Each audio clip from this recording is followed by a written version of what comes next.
You were 2 weeks from the thing finally working. The visa, the book, the relationship, the promotion. You had done the hard part. All that remained was the easy part. And then, quietly, almost without deciding, you blew it up. You missed the email. You picked the fight. You sent the message you knew would end it. You called it self-sabotage, and you hated yourself for it.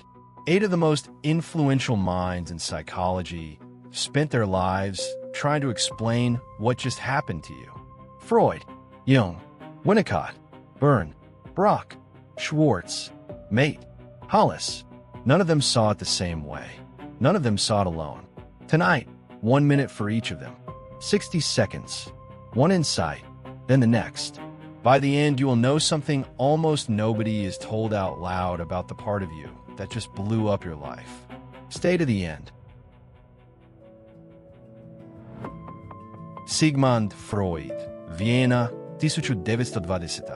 After the First World War, he wrote a small, strange book, Beyond the Pleasure Principle. He had noticed something his earlier theory could not explain. His patients did not seek pleasure. They sought repetition, the same betrayal, the same collapse, the same wound, again in slightly new clothing. He named the force that pulled them backward into pain, Thanatos.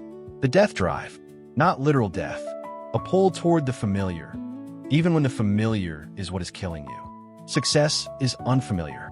The version of you who succeeds is a stranger. Thanatos prefers the version it knows, even ruined. Freud's most uncomfortable suggestion was this. Beneath every conscious goal, there is a quieter, older program. And that program would rather you fail in a way it recognizes than win in a way it has never seen before. We do not seek happiness. We seek return. Carl Jung said Freud only mapped the basement. Above it lived the rest of you. The parts you exiled to be loved. The angry one, the selfish one, the greedy one, the one who wanted too much. Jung called this exiled material the shadow. And he wrote a sentence that almost nobody quotes correctly. What you do not bring to consciousness will come to you as fate. The shadow does not vanish when you refuse it. It runs the part of your life you're not looking at. The promotion you sabotage, the partner you push away, the opportunity you sleep through. These are not accidents. These are the unmet self collecting an old debt. Jung's claim was severe. You will not stop sabotaging your life by trying harder to be good. You will stop only when you finally meet the part of you that you have been hiding from.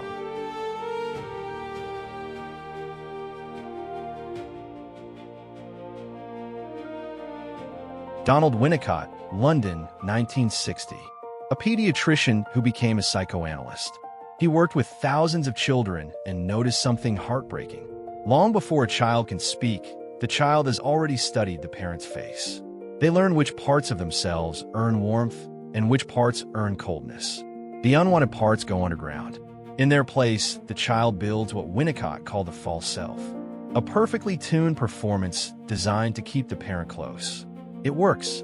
The child survives. But the false self does not retire when the child grows up.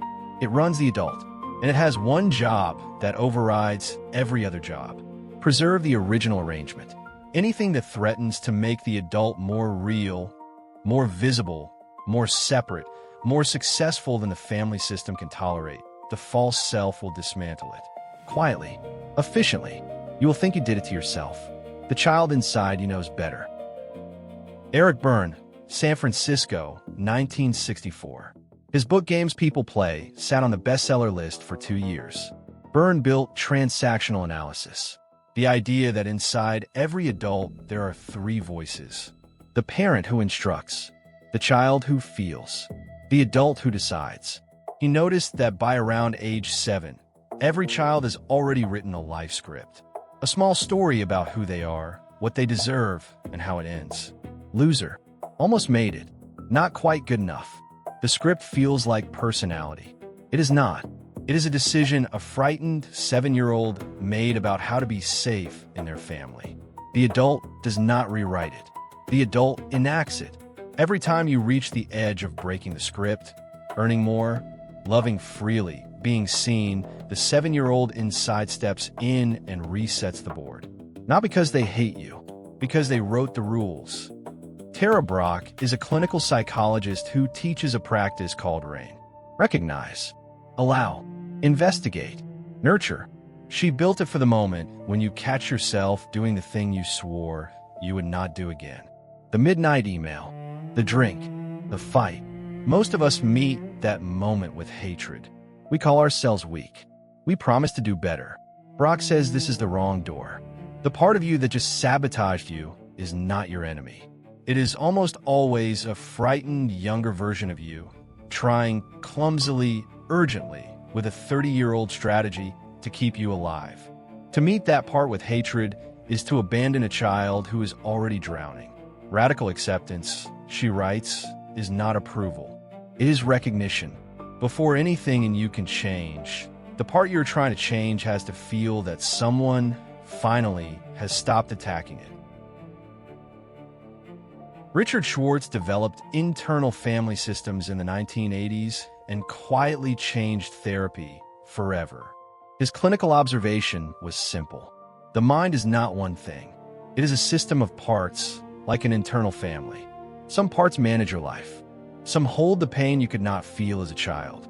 And some, the ones running self-sabotage, are protectors. Their entire job is to make sure you never get close enough to a wound to feel it again. So when you approach the relationship that might actually love you, the success that might actually expose you, the visibility that might actually leave you alone, a protector steps in and dismantles it. Schwartz's most radical claim is in the title of his book. There are no bad parts. Even the part that just wrecked your life is loyal. It is doing exactly what it learned to do when you were 8 to keep you safe. Gabor Maté, in his 2003 book, When the Body Says No, gathered 4 decades of clinical evidence and made an argument most medicine still resists. The body remembers what the mind has agreed to forget. The child who learned that her needs were unsafe to feel did not stop having needs.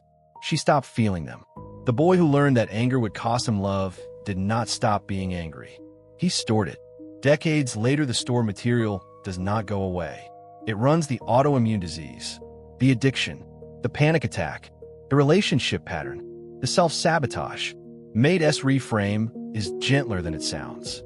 The behavior is not pathology. It is adaptive intelligence, a strategy that once kept a small person alive in an environment they could not change, still firing in an adult life it no longer fits. You are not broken. You're using the right tool for the wrong century. James Hollis, a Jungian analyst, has spent 40 years working almost exclusively with people in the second half of life. He noticed a pattern Freud and Jung only sketched. Somewhere between 35 and 50, almost everyone meets a strange depression that no achievement can fix. The marriage is fine. The job is fine. Something is missing that has no name. Hollis calls it the summons of the unlived life. The self you set aside at age 7 to keep your parents close has been waiting in a drawer your whole adult life. It does not stay quiet forever. When ignored long enough, it begins to sabotage the false life from inside. The affair, the breakdown, the resignation, the collapse that everyone calls a midlife crisis. Hollis reframes it. It is not a crisis. It is the unlived self, finally large enough to break the door, asking a question. Whose life have you been living? 8 thinkers. 1 pattern. Freud saw the pull backward. Jung saw the exiled self. Winnicott saw the survival mask. Berne saw the script written at 7. Brach saw the wound underneath the hatred. Schwartz saw the protector standing guard. Maté saw the body still keeping watch. Hollis saw the unlived life knocking on the door. None called the saboteur an enemy. The most counterintuitive truth at the center of 100 years of depth psychology is one nobody on social media will tell you.